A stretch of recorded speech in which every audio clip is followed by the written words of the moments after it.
Die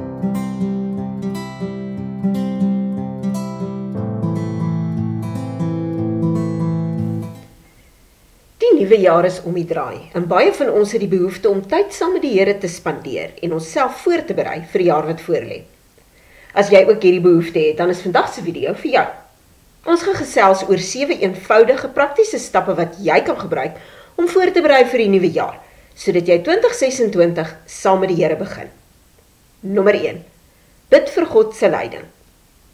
Ek weet nie van jou nie, maar dis vir my baie lekker om planne te maak vir 'n nuwe jaar. Maar ek het al geleer dat dit baie belangrik is om te bid voor ek begin planne maak.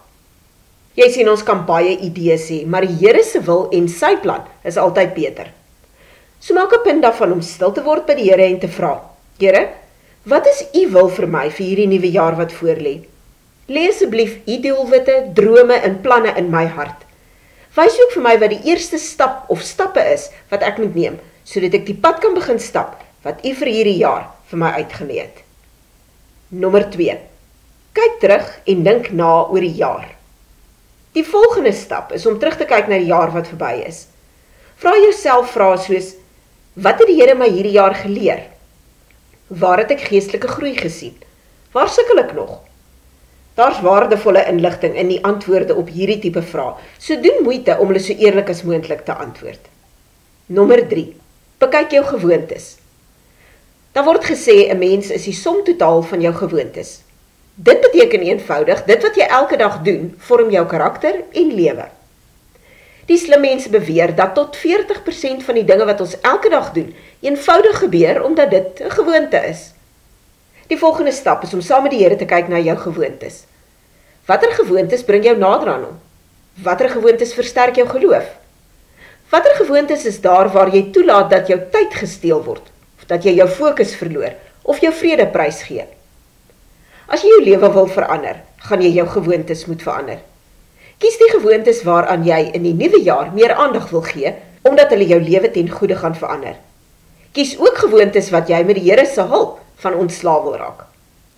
Nommer 4. Kies 'n woord of tema vir die jaar.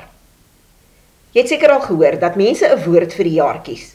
Die woord kan jou help om gefokus te bly op hoe jy daardie jaar wil groei, of wat jy wil doen, of hoe jy wil hê jou jaar moet voel. Dit kan iets wees soos genade, vrede, bly in die lig, groei, vertrou, hoop. Bid daaroor en vertrou die Here om jou woord of frase in jou hart te lê. Dit kan gebeur dat hy jou beide 'n woord en 'n frase gee. Dis wat hy met my gedoen het. My frase vir 2026 is net Jesus en my woord is getrou. Laat weet sommer hieronder in die kommentaar of jy al 'n woord of frase vir die nuwe jaar het. Dit inspireer dalk iemand om ook by die Here te hoor wat hulle woord of frase vir die jaar moet wees. Nommer 5. Doen jou beplanning. Die volgende stap is om te beplan. Omdat ons hier meer op 'n geestelike plan as 'n lewensplan fokus, kan jy dinge beplan soos die Bybelleesplan of planne wat jy hierdie jaar wil volg, die Bybelstudies wat jy graag wil doen, of geestelike dissiplines wat jy deel van jou lewe wil maak. Onthou, eenvoudige gewoontes wat jy dag na dag of week na week aan aandag gee, maak 'n groot verskil. As jy op soek is na 'n metode wat jy in 2026 kan gebruik in jou stilte tyd en ook in jou Bybelstudietyd, dan is Jesus, die Bybel en jy net waarna jy op soek is. Dis die nuwe e-gids in ons aanlyn winkel wat jou leer presies hoe jy die volgmetode in enige seisoen van jou lewe kan gebruik. Saam met die gids kry jy ook die volgstudie. Waag dit om anders te wees. In die studie kyk ons na Bybelgedeeltes wat ons leer hoe kinders van God anders leef en hom eer. Die skakel na die e-boeke is in die beskrywingsblok hieronder. Nommer 6. 'n Gebedslys vir die nuwe jaar. Dit is 'n goeie idee om nou al te begin dink aan die mense en dinge waarvoor jy wil bid in 2026.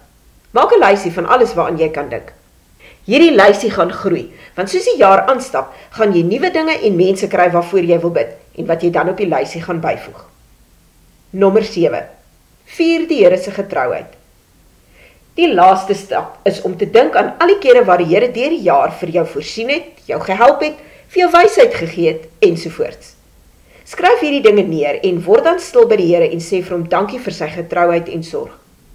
Sit hierdie lysie by jou gebedslys. Wanneer jy deur die jaar moedeloos raak, omdat dit lyk of 'n gebed nie beantwoord word nie, kan jy weer daardeur lees en jouself herinner daaraan dat die Here nie net jou gebede hoor nie, maar hulle ook verhoor. Hierdie is dan die 7 stappe wat jy kan gebruik om voor te berei vir die nuwe jaar. As dit vir jou van hulp was, deel dit dan met iemand anders. Gee die video ook 'n thumbs up hieronder en teken in op ons kanaal vir meer wenke en boodskappe. Baie seën vir jou en mag 2026 die jaar wees waar jou verhouding met die Here regtig verdiep en waar jy elke dag al hoe meer soos Jesus word.